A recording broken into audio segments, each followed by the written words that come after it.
Mercredi après-midi, jour d'entraînement au FC Ménival dans la banlieue de Lyon. Sur le terrain, les enfants âgés de 6 et 7 ans sont à l'échauffement, précisément là où il y a 18 ans, Samuel Umtiti a débuté. Salut Amine. Salut. Qui c'est qui connaît Samuel Umtiti? Ouais, c'est un défenseur du FC Barcelone. C'est un peu une idole pour nous et c'est la fierté. Pour nous, c'est la puissance pour Umtiti. C'est un ancien joueur de Ménival, on l'aime bien. Vous n'étiez pas né quand il jouait là. Oui, c'est là. Vous n'étiez pas né.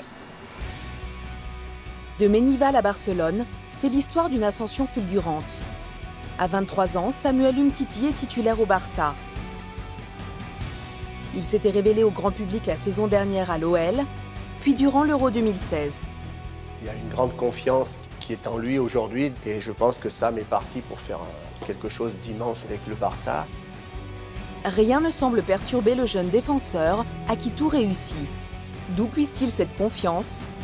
Retour sur l'enfance d'un leader naturel.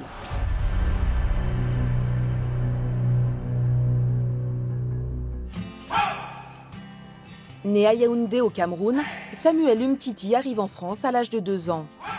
Il est le petit dernier d'une famille de 4 enfants, parti avec l'espoir d'une vie meilleure. L'aîné, Yannick, est aujourd'hui son agent. Sa maman Annie, mère célibataire, enchaîne les petits boulots puis devient aide-soignante à l'hôpital de Fourvière. Lorsqu'elle installe sa progéniture au Bâtières dans le 5e arrondissement de Lyon, c'est pour le niveau des écoles. Samuel grandit dans cet immeuble. De là, en traversant la route, il se rend en moins de 5 minutes au stade de foot le plus proche.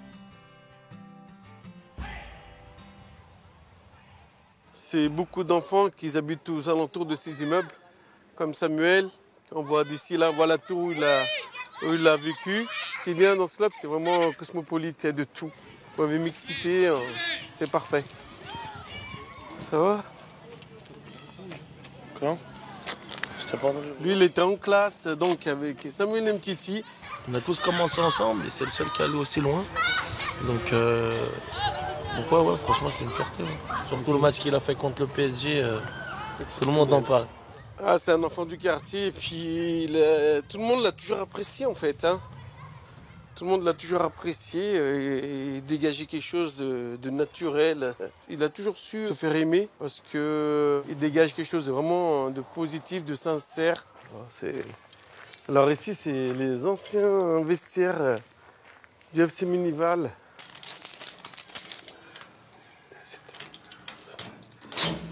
Waouh, c'est vraiment dans un état.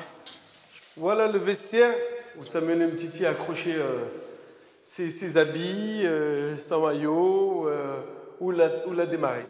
Ça fait bizarre, hein, mais ça reste quand même des très très bons souvenirs ici. Alors, je vous présente Mauricio Molina, son coach. Son premier entraîneur se souvient avoir très vite été impressionné par le jeune Samuel, alors âgé de 5 ans. La première fois que je l'ai vu toucher un ballon, moi, il m'a sauté aux yeux, gaucher, puissant, une maîtrise qu'à cet âge-là, en général, on n'a pas. Moi, je le bridais parce que par rapport aux autres, il était trop en avance et je lui interdisais de jouer avec son pied gauche. Il fallait qu'il joue exclusivement avec son pied droit tout le temps parce que sinon, il y avait trop de différence. Il prenait le ballon, il driblait tout le monde et pour les autres, dans leur tête, c'était déjà bien de jouer avec Samuel parce qu'ils étaient dans la bonne équipe, c'est ça. D'autant qu'il y a une deuxième pépite dans l'équipe, en la personne de Sébastien Flochon, grand ami de Samuel Umtiti, aujourd'hui joueur des Herbiers en national. Ce plateau-là, on avait battu l'OL. C'est la première fois qu'on les battait. Donc on a dû les battre 1-0, je crois. Des sacrées équipes, sacrés souvenirs quand même. À 9 ans, ses entraîneurs décident de l'inscrire à une détection organisée par l'Olympique lyonnais, avec pour consigne de se faire remarquer. Je lui ai dit, Samuel, si tu veux vraiment te montrer, il faut que tu arrives à prendre le ballon et un petit crochet et il faut que tu mettes une frappe. Je lui ai dit, mais il ne faut pas que tu marques. Il ne faut pas marquer, le but c'est de toucher un poteau, soit le poteau, soit la transversale. Je lui ai dit, la seule chose que je veux moi, c'est entendre un grand boom comme ça sur le terrain. Et du coup, il a pris le ballon, il est parti et il a mis une frappe sur la transversale. Ça a fait boum, tout le monde est resté un peu scotché sur la puissance de la frappe Et voilà, le match après il s'est continué. Puis après on est allé demander avec Régis et à propos de Samuel.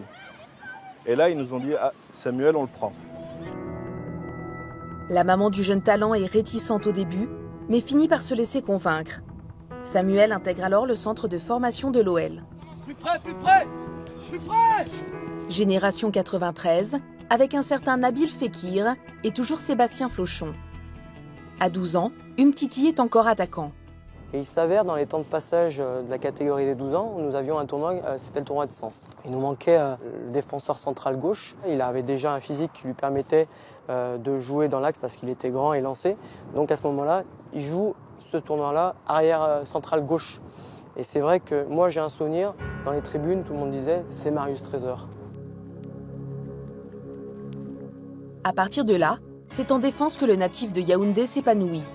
Il n'a plus qu'une idée en tête, devenir footballeur professionnel. J'ai le souvenir d'un Samuel qui travaillait beaucoup.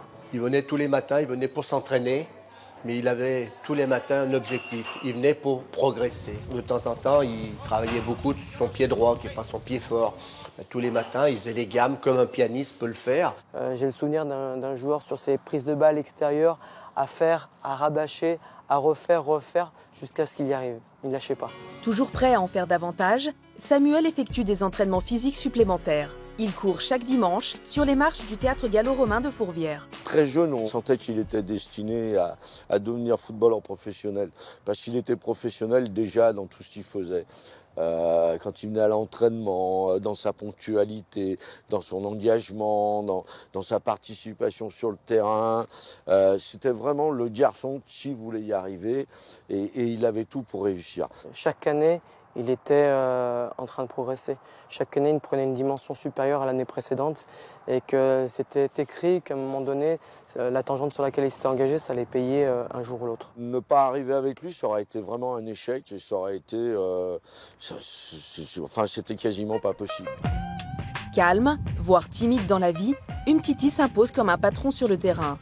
Il est surclassé dans presque toutes les catégories de jeunes et porte souvent le brassard de capitaine. Mais sa maman, toujours très présente, veille au grain. J'ai le souvenir de sa maman qui était souvent en train de nous demander comment est mon fils, comment il travaille, est-ce qu'il est dans le respect, est-ce qu'il est dans l'écoute. Sam avait un immense respect, c'est normal, pour sa maman. Mais quand elle disait des choses, c'était toujours des choses qui marquaient. Certains éducateurs en ont profité un moment quand il y avait peut-être des petits manquements, je ne sais pas. Il avait encore l'impatience parfois, tellement gagneur, tellement compétiteur que parfois ça l'amenait aussi à avoir des réactions épidermiques, des réactions parfois de frustration qui, bien entendu, a su gérer au fil du temps. Fort logiquement, à 18 ans, ce pur produit de la formation lyonnaise se joint régulièrement au groupe professionnel. Il bénéficie en janvier 2012 de plusieurs absences pour être lancé dans le grand bain par Rémi Garde. D'abord titulaire en Coupe de France contre Lyon-la-Duchère, il enchaîne 3 jours plus tard avec un quart de finale de la Coupe de la Ligue, puis découvre dans la foulée la Ligue 1. Il s'impose. 2 mois plus tard, il signe son premier contrat professionnel. Quand il est rentré dans l'équipe première, on sentait que rapidement il s'est installé et il était un des leaders de l'équipe. C'était quelqu'un qui avait un objectif élevé, mais qui se donnait les moyens d'être sur le bon chemin pour pouvoir réaliser ses objectifs. Je pense qu'il avait l'ambition de réussir pour lui et pour sa famille.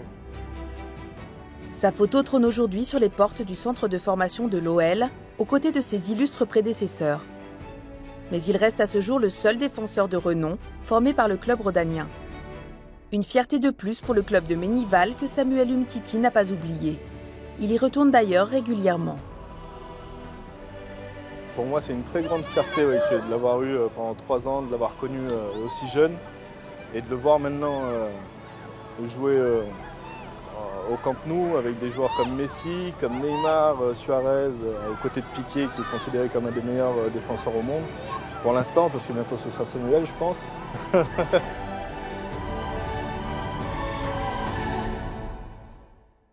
Lors d'une discussion, il se tourne vers Jerry Reinsdorf, propriétaire des Bulls. Jerry m'a raconté cette anecdote. Tu sais, être propriétaire est plus dur que je ne le pensais. C'est un sacré aveu pour lui, car Michael n'aime pas admettre qu'il a eu tort ou qu'il a eu des faiblesses.